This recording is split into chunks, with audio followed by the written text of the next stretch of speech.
Delight IAS में मैं kiwi Singh आप सभी का स्वागत करती हूँ। आज के इस वीडियो में हम अपने एनसीईआरटी समरी कोर्स के क्लास 6 के अध्याय 9 के बारे में पढ़ेंगे। आज हमारा टॉपिक है व्यापारी, राजा और तीर्थयात्री।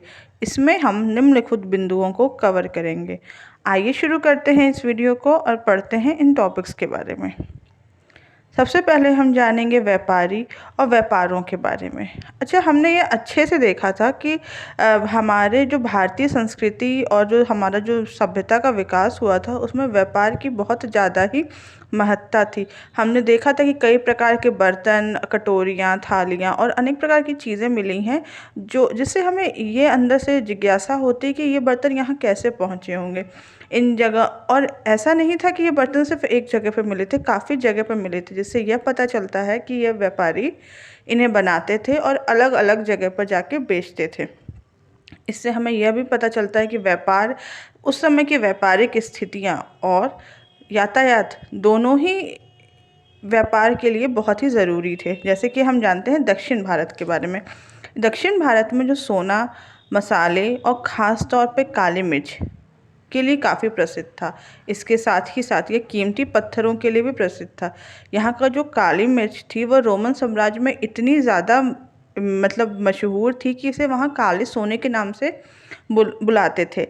व्यापारी इन सामानों को समुद्री जहाज़ों और सड़कों से रोम तक पहुँचाते थे। मतलब आप सोच सकते हैं उस जमाने में भी समुद्र व्यापार इतना ज़्यादा था कि जहाज और सड़कों द्वारा हमारा सामान विदेशों तक पहुंचाया जाता था।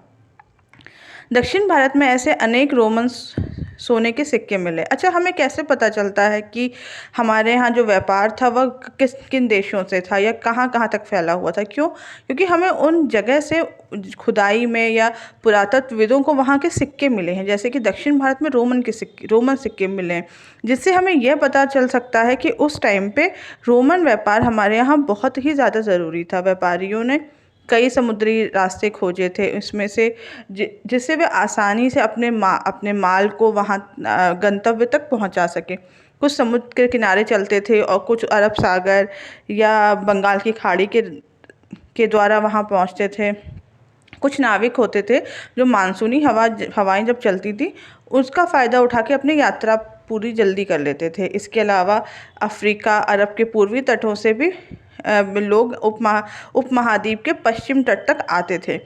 इसके साथ साथ हमें यह भी देखने को मिलता है कि उन समय की जो यात्राएं होती थी उनके लिए जो जहाज़ों का निर्माण होता था वो बहुत ही मजबूती से होता था। मतलब बहुत ही मजबूत जहाज़ों का निर्माण होता था। आइए हम जानते हैं कुछ राज्यों के बारे में। हम इस चैप्टर में स्पेशली दक्षिण के बारे में पढ़ेंगे, जो भारत का दक्षिणी हिस्सा है उसके बारे में। तो हम इसमें दक्षिणी राज्यों के बारे में जानेंगे। उपमहाद्वीप के दक्षिण भाग एक बहुत बड़ा तटीय प्रदेश है। इनमें बहुत सारे पहाड़, पठार और नदी के मैदान हैं। इस नदियों के मैदानी इलाकों में जो कावेरी का मैदान है वह सबसे ज़्यादा उपजाऊ है। मैदानी इलाकों तथा तटीय इलाकों के सरदारों और राजाओं के पास काफ़ी संपत्ति और शक्ति थी। इससे और इनकी जो नौसेना थी या जो इनके पोत थे किनारे, उनसे इनको व्यापारिक जो प्रवाह था वह भी काफ़ी अच्छे से था। हम जानते हैं संगम मूविंदार के बारे में। हमें संगम कविताओं में मूविंदार की बहुत चर्चा मिलती है, जिसका अर्थ होता है मुखिया। यह एक तमिल शब्द है। यह 3 शासकों के लिए नहीं, इसका अर्थ होता है 3 मुखिया। यह एक तमिल शब्द है। इसका प्रयोग 3 शासक परिवारों के लिए किया जाता था। ये थे चोल, चेर और पांड्य, जो करीब 2300 साल पहले दक्षिण भारत में काफ़ी शक्तिशाली माने जाते थे। इन तीनों मुखियाओं के 2 सत्ता केंद्र थे। मतलब एक तटीय हिस्से में और एक अंदरूनी हिस्से थे। मतलब दोनों ही जगह ये अपनी सत्ता बनाए रखते थे। इस तरह 6 केंद्रों में से 2 बहुत महत्वपूर्ण थे। पहला पतनपुहार या कावेरीपट्टम और दूसरा पांड्यों की राजधानी मदुरै। ये मुखिया लोगों से नियमित रूप में कर लेते थे और कर के साथ साथ उपहार भी लेते थे। कभी कभी ये सैनिकों के साथ अभियान पर भी निकलते थे और आसपास के इलाकों से भी शुल्क वसूल करते थे। इसके साथ वे कुछ धन अपने पास रख लेते थे, कुछ अपने समर्थकों, नाते रिश्तेदारों, सिपाहियों, कवियों के बीच भी बांट देते थे। अनेक संगम कवियों ने उन मुखियों उनके जो राजाएं थे उनकी प्रशंसा की है, उनके लिए काफ़ी कविताएं लिखी हैं, तथा यह भी बताया है कि वह उन्हें कीमती कपड़े, जवाहरात, सोने, घोड़े, हाथी, रथ या ये सब दिया करते थे।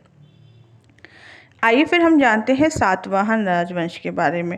लगभग 200 वर्ष पूर्व पश्चिम भारत में सातवाहन राजवंश का प्रभाव काफ़ी ज़्यादा बढ़ गया था।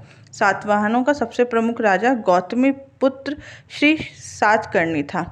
इस वंश में हमें एक बहुत ही महत्वपूर्ण और एक बहुत अलग बात मिलेगी कि इसमें अपने माता का नाम, इसमें जो राजा होते थे वह अपनी माता का नाम अपने आगे लगाते थे। जैसे कि इसमें गौतमी सातकर्णी की माता का नाम था, उन्होंने अपना नाम गौतमी पुत्र श्री सातकर्णी के नाम से ही रखा था। इसके बारे में हमें उसकी उनके बारे में हमें उसकी जो माँ थी गौतमी बलश्री, उनके एक अभिलेख से पता चलता है। वह और अन्य सभी सातवाहन शासक दक्षिणापथ के स्वामी कहे जाते थे। दक्षिणापथ का अर्थ क्या होता है? दक्षिण की ओर जाने वाला रास्ता। ये पूरे जो दक्षिण क्षेत्र के लिए यह जो रास्ता था वह प्रसिद्ध था। और जो सातकर्णी थे उन्होंने पूर्वी, पश्चिमी और दक्षिणी तटों पे अपनी सेनाएं भेजी थी और उनके तटों को भी नियंत्रण करना चाहते थे। वह एक तरीके से उन तटों पे नियंत्रण करके अपने व्यापार को और अपनी अर्थव्यवस्था को बढ़ावा देना चाहते थे। आइए जानते हैं रेशम मार्ग के बारे में, अर्थात सिल्क रूट। आप सबने सिल्क अपने आसपास देखा होगा, हमने जाहिर सी बात है होगा ही सबके पास, या तो फिर हमने अपने घर में देखा होगा। यह एक बहुत कीमती, चमकीला और चिकने तरीके का होता है। इसकी जो बनावट होती है वह बहुत मुलायम होती है। यह अधिकांश समाज में बहुमूल्य माना जाता है। इसकी जो कीमत होती है वह ज़्यादा होती है। ये जो जितना ये सुंदर होता है ना, उसको बनाने की प्रक्रिया भी उतनी ही जटिल होती है।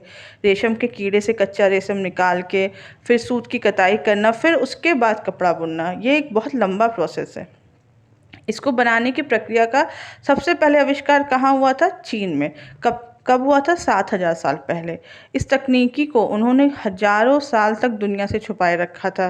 लोगों को इसके बारे में नहीं पता चलता था। परंतु जब चीन से पैदल, घोड़े और जो लोग थे जो बाहर जाते थे व्यापार के लिए, तो वो अपने साथ साथ रेशमी कपड़े भी लेके आते थे, जिससे ये लोग फिर हम इसे सिल्क रूट क्यों कहते हैं? जिस रास्ते से ये लोग यात्रा करते थे, मतलब जो लोग थे जो अपने घोड़े और ऊँट के साथ जो ये रेशमी कपड़े भी लेते थे, जिस रास्ते से यात्रा करते थे, उस रास्ते को ही रेशम मार्ग या सिल्क रूट कहा गया। कभी कभी होता था कि चीन के जो शासक होते थे वह ईरान या जो पश्चिम एशिया के शासक थे उनके लिए रेशमी कपड़े उपहार के तौर पे भेजते थे। उसके बाद रेशम की जानकारी आगे भी पश्चिम की ओर फैल गई।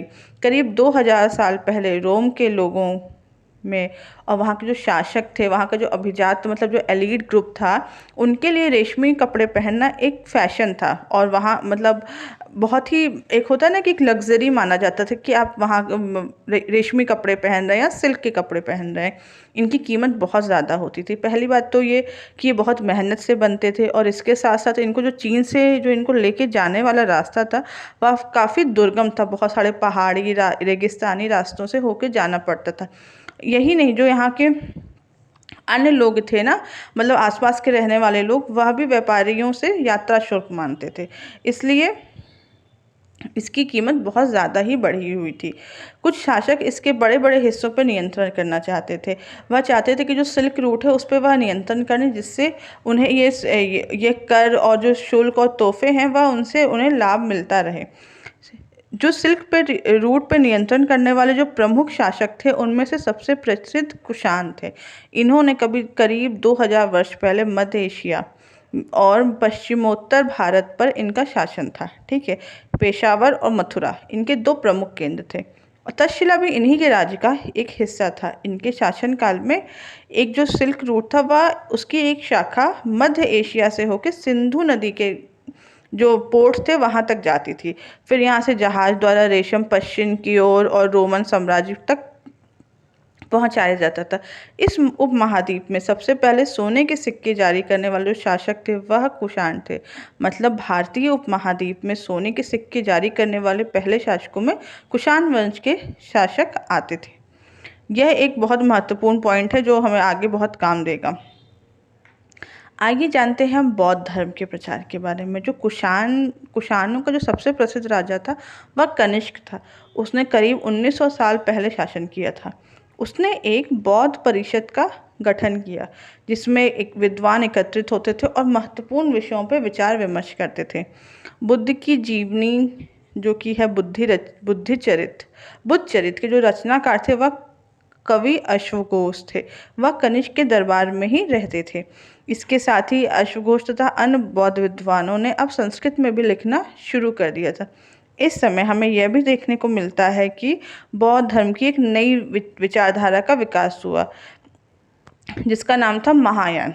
इसकी दो प्रमुख विशेषताएं थी। पहले, मूर्तियों में बुद्ध की उपस्थिति सिर्फ कुछ संकेतों के माध्यम से दिखाई जाती थी, लेकिन उसके बाद उन्होंने अब बुद्ध की प्रतिमाएं भी बनाने लगी। इनमें से अधिकांश प्रतिमाएं मथुरा में थीं, तो कुछ तक्षशिला में भी बनाई जाने लगी। जैसा कि मैंने आपको बताया था कि जो मथुरा शैली थी वह कला और शिल्प के लिए बहुत ज़्यादा ही प्रसिद्ध होने लगी थी।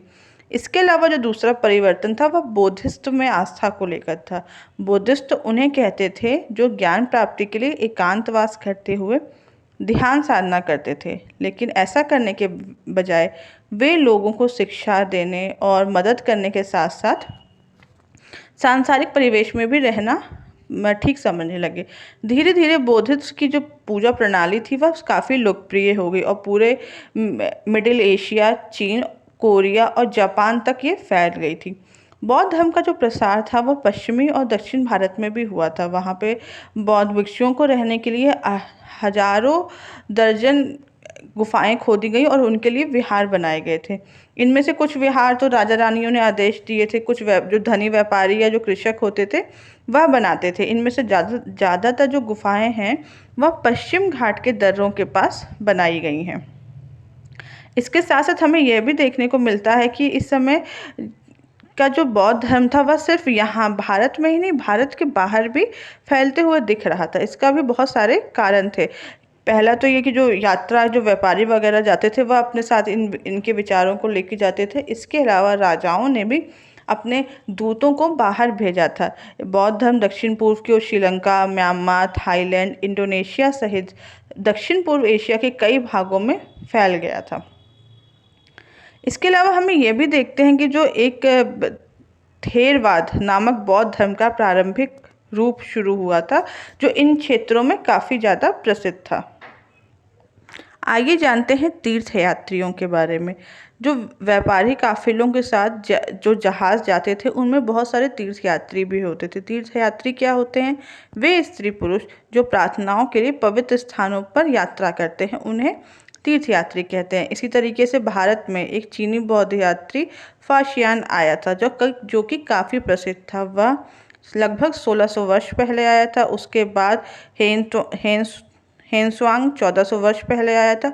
उसके बाद करीब 50 साल उसके करीब 50 साल बाद इत्सिंग आया था। वे सब गौतम बुद्ध से जुड़ी हुई घटनाएं और उनसे जुड़ी हुई जितनी भी चीज़ें थी और जो प्रसिद्ध मठ थे उनके बारे में जानने भारत आए थे। इनमें से कई लोगों ने अपनी यात्रा का वर्णन दिया है, यात्रा की मुश्किलों के बारे में बताया है। इन यात्राओं में काफ़ी वर्ष लग जाते थे। वह जिन देशों में रहते थे, जिन मठों में रहते थे उनके बारे में काफ़ी कुछ लिखते थे और उन्होंने उस किताबों के बारे में लिखा भी और उसके साथ वह इन्हें अपने साथ ले गए। ये जो किताबें होती थी यह सिर्फ उस समय की हमारे लिए जो भारतीय संस्कृति और जो हमारे जो समाज के बारे में भी काफ़ी कुछ हमें बताती हैं। हमें उनके जो अनुवादों से उस समय की काफ़ी शिक्षा का बारे में पता चलता है। जैसे कि हम इससे का एक बहुत प्रसिद्ध बौद्ध विहार है नालंदा जो कि बिहार में स्थित है, उसके बारे में काफ़ी ज़्यादा पता चल सकता है। वहाँ पे काफ़ी तीर्थयात्री थे जो वहाँ पर आए थे और उसके बारे में जानना चाहते थे। फिर हम जानते हैं कि भक्ति की शुरुआत कैसे हुई है।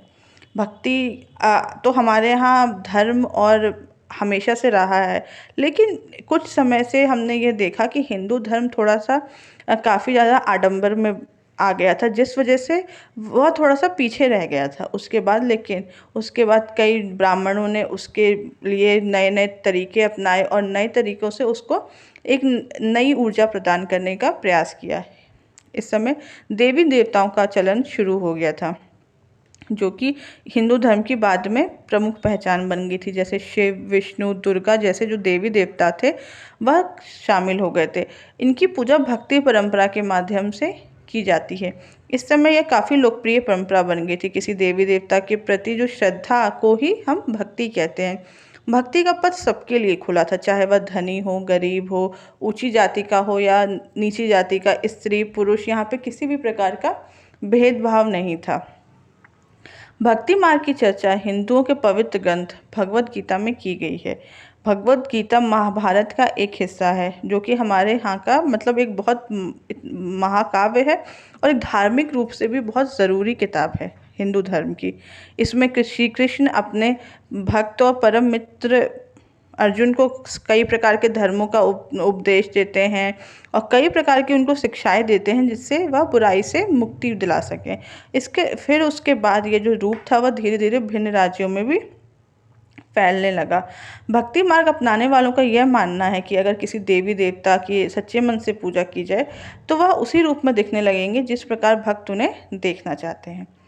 भक्ति शब्द के बारे में हम कुछ जानते हैं। भक्ति भज शब्द से बना है, जिसका अर्थ है विभाजित करना या हिस्सेदारी करना। इसका अर्थ यह है कि भक्ति भगवान और भक्त के बीच एक संबंध है। भक्ति भगवान के प्रति एक झुकाव है। मतलब भगवत का यह अर्थ है वह जो सभी ऐश्वर्य और सुख भक्तों के साथ बांटता है। यानी कि भक्त या भागवत जो होते हैं वह देवी देवता के भक्त का एक हिस्सा होते हैं।